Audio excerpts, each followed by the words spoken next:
So I just got back from Slovenia, and it's really got me thinking about the American dream. Are we are we doing this wrong?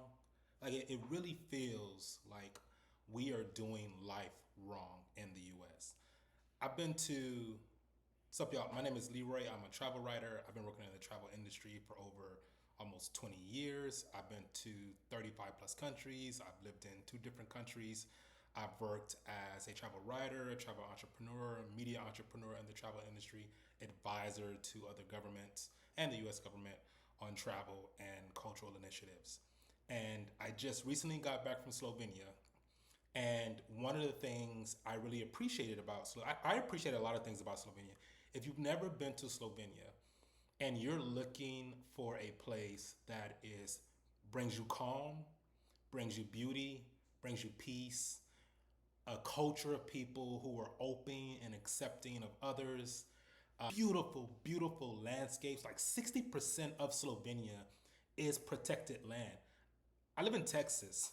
That is not a thing. Like 1% of land in Texas is publicly like available to the public. Over 60% of land in Slovenia is protected land. Everybody has access to it, even if it's private land. As long as you respect that private land, you can walk on it, you can visit it.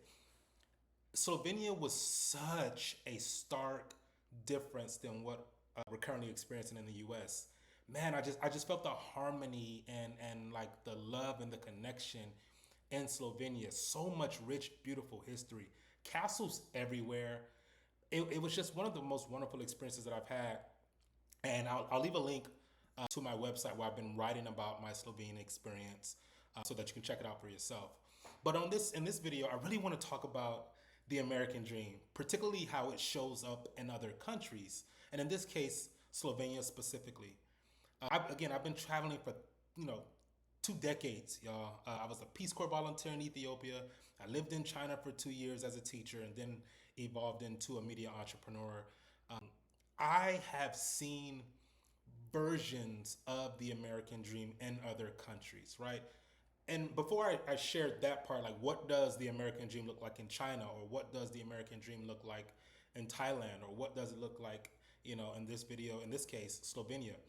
I first think it's important to establish what the American dream is, and also talk a bit about how impressive the US has been in marketing the core ideas of the American dream to the rest of the world, to make not just the rest of the world, but even Americans believe that the American dream, or the idea of it, is only attainable in the US. Like, this is the only place where you can be whatever you want to be, right? If you work hard, if you stay determined, if you stay focused, you can be and do anything that you want to be. And that is the core idea of the American dream, right? Opportunities, possibilities. They're all around you when you come to America. You can do anything you want. You can be anything you want. I've spoken with so many friends abroad, who are from countries like Ethiopia, who are from countries like South Africa, countries like India, even countries like China. So many of the friends that I met while either visiting or living in those places, and they all have this grandeur idea of America. It's the roads are paved with gold and opportunity. I can do anything I want. I can be anything I want. I can make a lot of money and send that money back to my family, and my country. And what has been interesting to see and learn is that when some of them have an opportunity to visit the US, and perhaps even move to the US, they get a very different reality of what the US is. I remember when I was in Ethiopia, I was living in a town called Indabaguna. It's in the Tigray region of Ethiopia, which is the northern region of Ethiopia. I was about 60 kilometers from the Eritrean border. And this was when I was in the Peace Corps. And I'm talking with my Ethiopian colleagues, other teachers, and there was one teacher who talked about how his brother was now living in the US. He was a taxi driver in Seattle. And I asked him, so what has your brother said about the US, right? What has his experience been like? And he talked about how before his brother went to the US, they both had this grand, beautiful idea of what life in the US was like. And a year, I think it was, after his brother was working as a taxi driver in the US, his brother told him, it's not what we think it is. I'm working 30 hours a day just to make enough to pay taxes, right? That was his brother's experience, who had moved to who moved to the US with these amazing ideas of what life would be like and what he could do. And then he gets there and it's nothing like that, right? Or take it back a year ago, I was working with the U.S. State Department on advising them on culture, political, and economic relationships with the African diaspora, particularly with African countries. And so we brought over 100 delegates from Africa. They were all about 30 to 35, so about my age range, young people, young professionals who we were going to build relationships with and figure out how we can work together to improve relations between the US and African continents, particularly as it pertains to economics, culture, and politics. Super exciting work. I met brothers and sisters from all over the continent, all over the diaspora, 100 plus of us, man. It was just one of the most amazing experiences I had. And when they got here, right, we took them to Atlanta, we took them to New Orleans, we took them to LA, and I think New York as well, and Baltimore. And when they got here, the first city they were in was Baltimore. We were in Baltimore. I looked at their faces, and the shock on their faces was palpable. I was like, what? Why are you all look so shocked? What's going on? They say, we never expected to see such extreme poverty in the US. This is not what we expected. This is not what we see back home when we're watching videos and movies about the US. This is a lot of poverty. These are a lot of abandoned buildings. Where are the homes? Why are the people living on the streets? Why are they hungry? Take it a step further. When they went to Atlanta, African brothers and sisters who were like, my gosh, we did not expect to see African Americans living in poverty like this. We did not expect to see homeless African Americans. We see you all in the music. We see you in sports, right? Obama. We thought you all were like running the country. This is from them. And we had some really good conversations to really put them on. Like, it's not all like that, right? What you saw in Atlanta, what you saw in Baltimore is an honest reflection of life in the US, of conditions in the US. And so it was interesting to see their idea of the American dream disrupted in real time. And it left them speechless. They had no words to explain or describe what they were experiencing. These people who had grown up with American movies and music and Hollywood and go on and on, that were creating this idea of the American dream in their mind. If you come here, if you work hard, you can be and do anything that you want to be. And then they get to cities like Baltimore and Atlanta and LA and New Orleans, and they see extreme poverty in some of these places. They see black folk, right? Entertainers, athletes, right? This is what they see us in poverty and under subhuman conditions, right? Dealing with police brutality, dealing with racism. And they had for some of them, it took like a day or two to adjust. Talk about culture shock.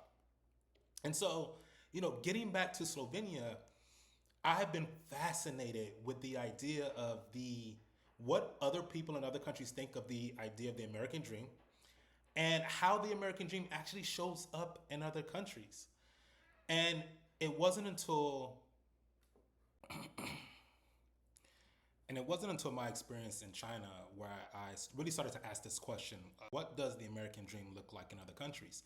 Again, I lived in China for 2 years, mostly in Beijing, but I traveled throughout the entire country for 2 years. And I saw versions of the American dream. In fact, China actually has its own idea of the dream, right? It's called the Chinese dream, where you can be anything and do anything that you want to be, with the ultimate goal being that whatever it is you're doing in life contributes back to the entire society. So as an example, if you're a professor that wants to be a great professor, well, however you're choosing to show up in that profession, whatever it is you're perhaps teaching or the values that you're encouraging, somehow contributes back to the larger society in China.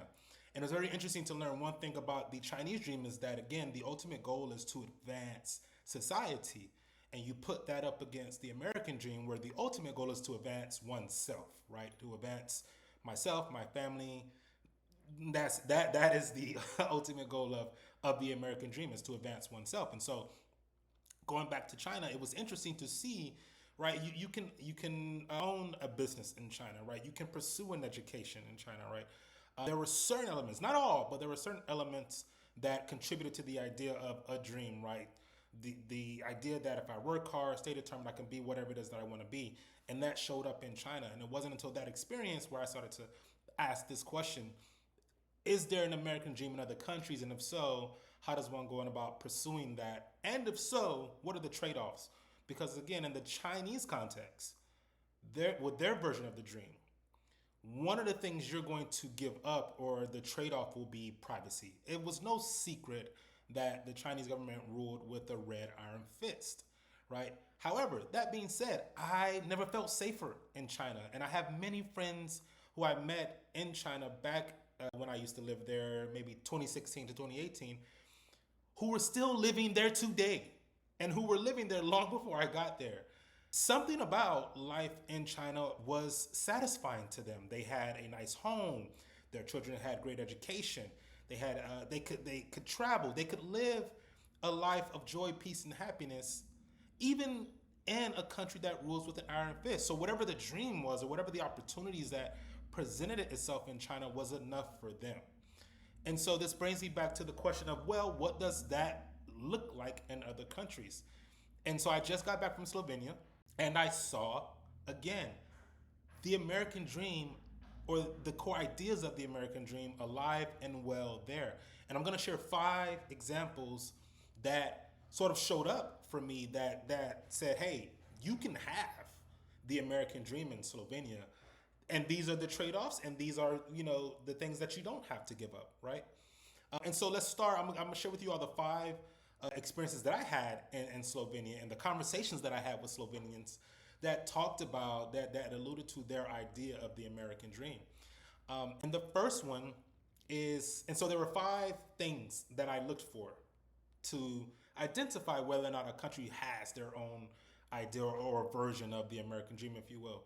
The first one was home ownership, right? Home ownership is one of the core sort of pillars to building wealth and creating more opportunity for oneself in the US, right? Home ownership, real estate. So what does home ownership look like in Slovenia? The next one was entrepreneurship, right? Small business. That is a core idea of the American dream, to be an entrepreneur, to create your own path, right? Build a business, support your family with that business, support your community with that business, right? So what does entrepreneurship and business owners look like within the Slovenian context? The next one was youth and expression. And as I thought about it, I really didn't even need to include the youth element, just expression, right? Personal expression. And what I was looking for with this was, what does a self-expression culture look like in Slovenia? Can I write graffiti on a building that criticizes my local government? Can I sit in a public space and debate other people, or have conversations with other people in a way that may also be critical to my government, right?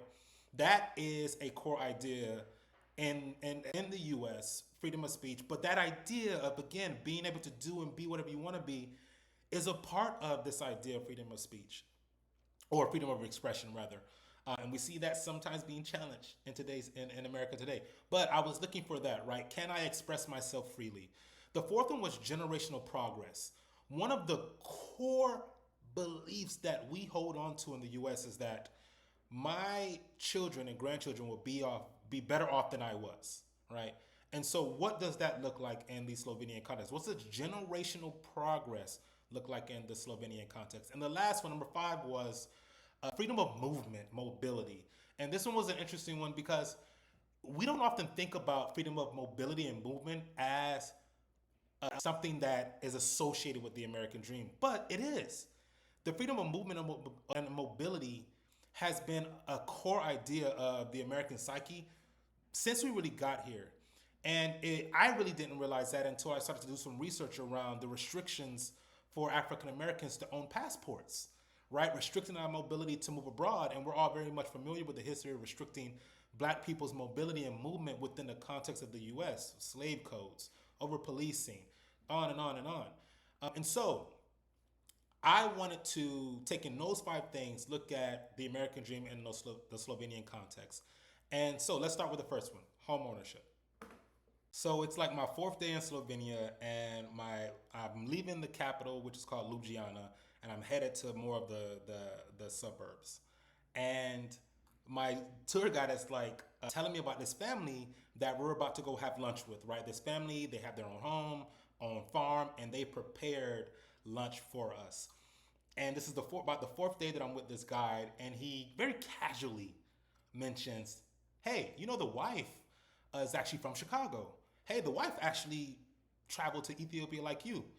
I didn't put 2 and 2 together, y'all. I'm like, okay, cool. She's from Chicago, white, European Slovenian woman from Chicago. She traveled to Ethiopia. That's cool. We pull up to the house, and it's this beautiful gingerbread looking house, just picked right out of a fairy tale. Massive, massive green farmland behind it.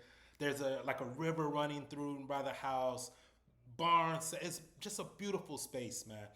And out walks this pregnant black woman. I'm like, what?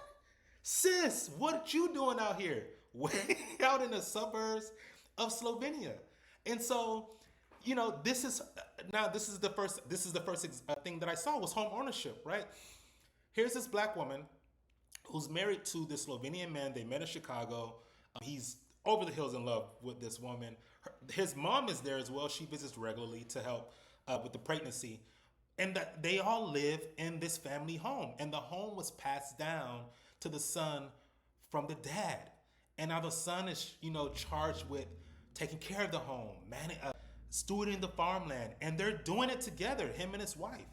This is a home that has been passed down through generations, farmland that has been passed down through generations, that is supporting their family economically, right? They talk to us about how they're gonna start giving tours on their farmland.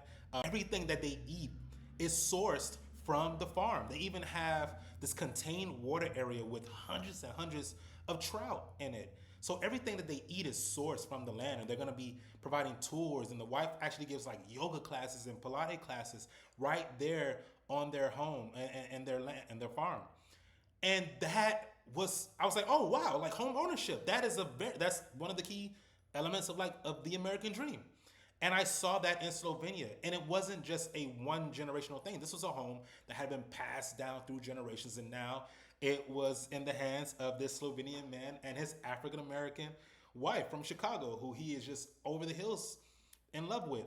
And one of the interesting things that I walked away with after my time with them was that this woman was filled with so much peace, y'all. I'm telling y'all, when she walked out of the house and she's like walking towards me, it's like she's glowing. It's like this shiny, bright, angelic light is like illuminating from behind her, just all around her, because she is just filled with so much peace and happiness.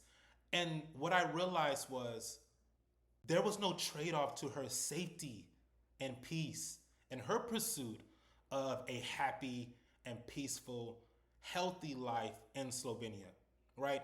Her husband was well aware of racism and misogyny that his wife used to have to deal with in the US. Very much aware of it. She doesn't have to deal with those things in Slovenia. So she was filled with so much happiness, man, and joy. And it made me realize that, especially for African Americans, we don't have to trade our safety and our peace of mind and our health and our safety in order to have or pursue a beautiful, successful, peaceful life. We don't. And this sister was a prime example of that. And so again, that was the first thing, like home ownership. I visited this family, and it was very much full on display, and it was such a beautiful, beautiful thing to see. Number 2 is going to be some of y'all favorites, particularly the type of business that I visited while I was out there. So I'm back in Ljubljana, the capital of Slovenia, and I'm looking for entrepreneurs, small business owners, to talk to them about, the American dream, but also what does that look like in Slovenia. And so on this day, I passed this dispensary called the Red Eye Monkey. We make people happy. I'm also always curious about like cannabis culture and weed culture in other countries and how that shows up. The laws around it and how the locals, participate in that activity. I'm curious, so I like to explore that. And so I come across this cannabis shop called the Red Eye Monkey, and I go in, and it's this young, early 30-year-old Slovenian guy who runs his own business, this dispensary, this cannabis shop. And he actually had been to LA. He'd been to the US before. One of his favorite cities was LA. And we talked about what it was like being a business owner in Slovenia, and also particularly about being a business owner in a democratic socialist society, where in Slovenia you pay income taxes starts at 16% and can go all the way up to 50%, right? And then at the end of the year, if you make a ton of money, I think it's like six figures, you're probably going to pay another sort of bonus, if you will, in taxes. And again, free healthcare, free tuition, clean roads, beautiful communities. I did not see homelessness on a scale that I've seen in the U.S. or in other cities for that matter, or in other cities that are proportionate in size, or the countries that are proportionate in size to Slovenia. I didn't see it. And so I'm talking to this business owner, this young 30-something-year-old dude who's running his own cannabis shop in the center of Ljubljana, the capital of Slovenia. And I asked him, like, how do you feel about having to pay a lot of taxes? And his response was, he was like, if it means that other people don't have to live in poverty, if it means that other people don't have to live with dignity, that I can live in a healthy, thriving community, I'm okay with that. I have a good business. My business is successful. I can support my family with that business. I'm okay with paying this amount in taxes because free education. I got a free education, right? We do have free healthcare. We do have beautiful roads in a beautiful city.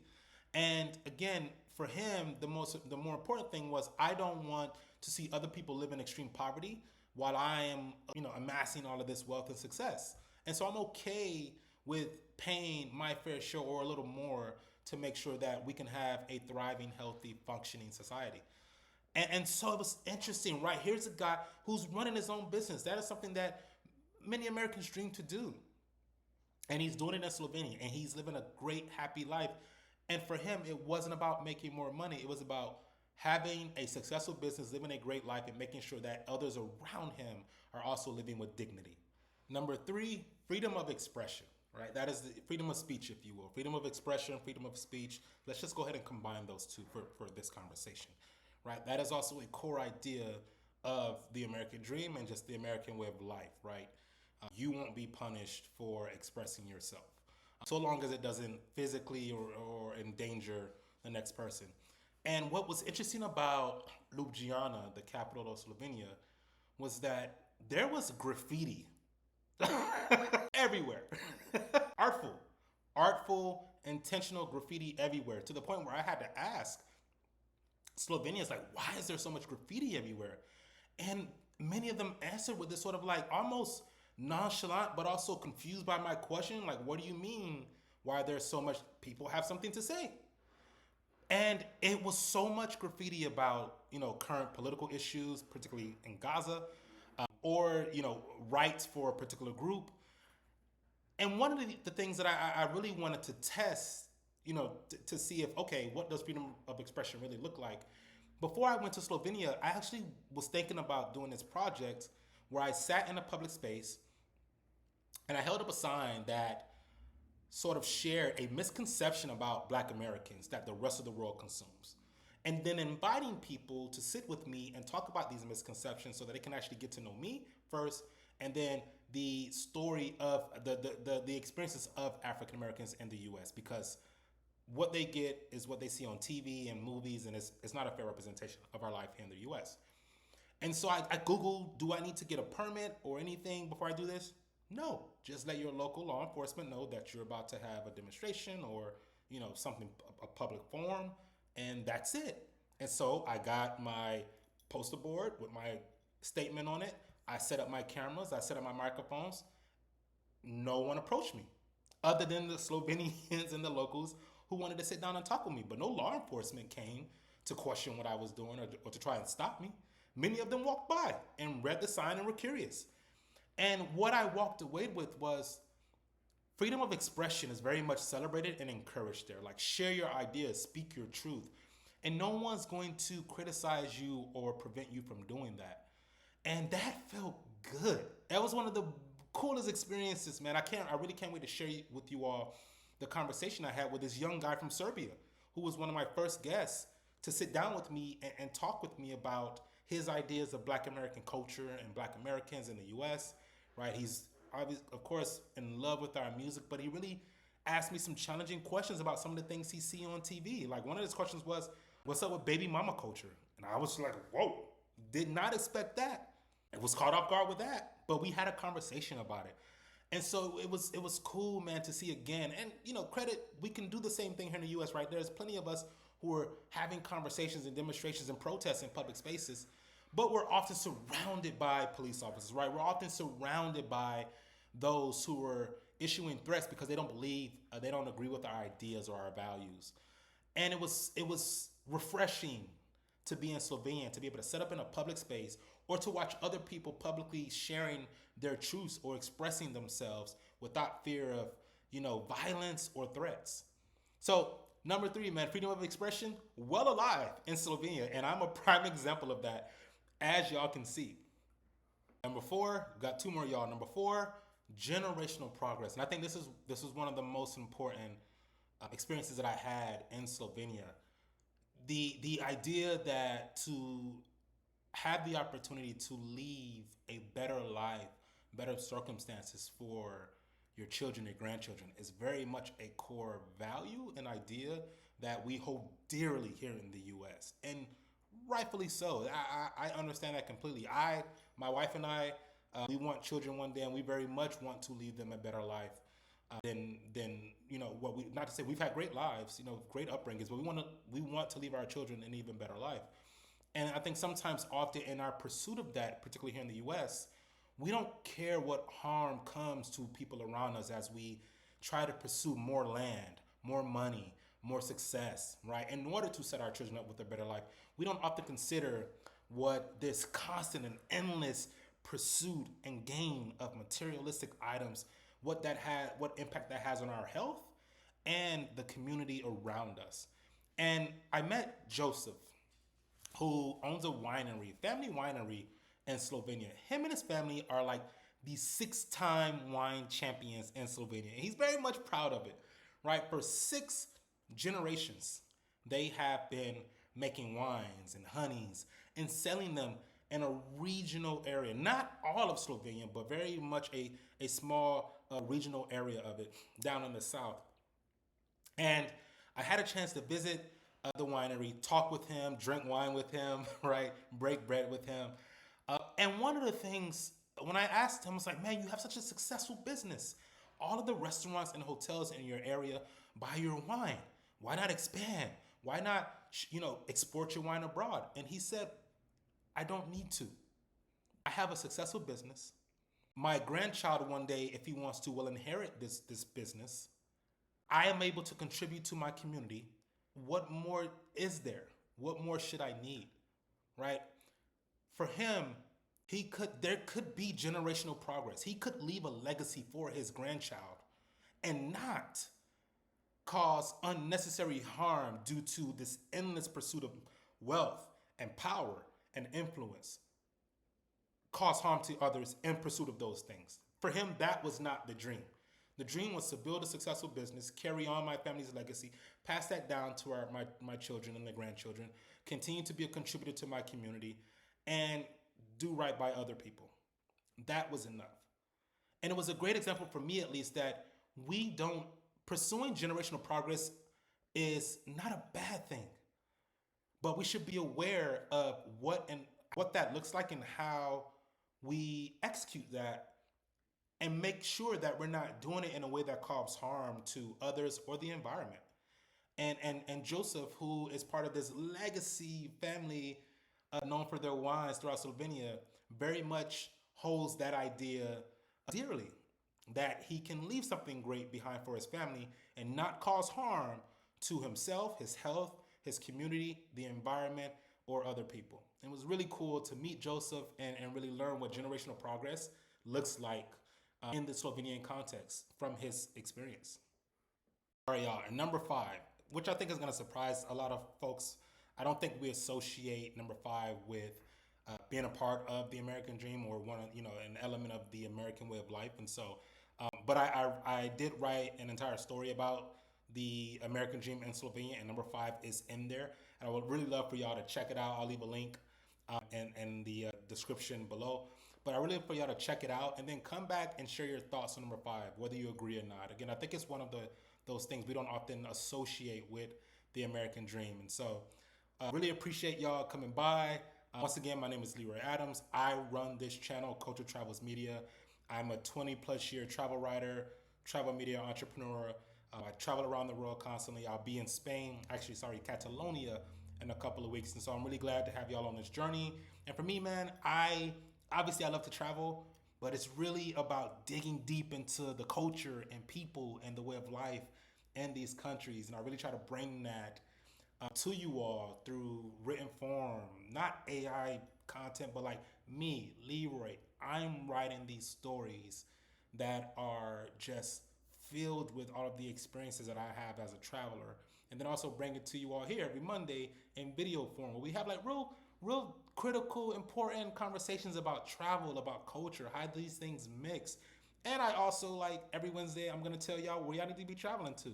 Maybe y'all get a short on Wednesday that'll tell you about my experience in Slovenia, or maybe you'll get a full video. I'm not sure yet. I'm still trying to figure out how I wanna show up to YouTube and bring you all not just really cool content, but content that influences, man, like changes your life and changes your idea about travel and culture and other people and other places. And so still trying to figure out how I'm showing up on YouTube. But hey, man, don't be afraid to shoot me an email. My email will be below. Visit the website, or just shoot me some comments and tell me what it is y'all want to see and talk about as it relates to travel and culture. Always, love to have y'all feedback. Again, thank y'all for showing up here. I will see you next Monday.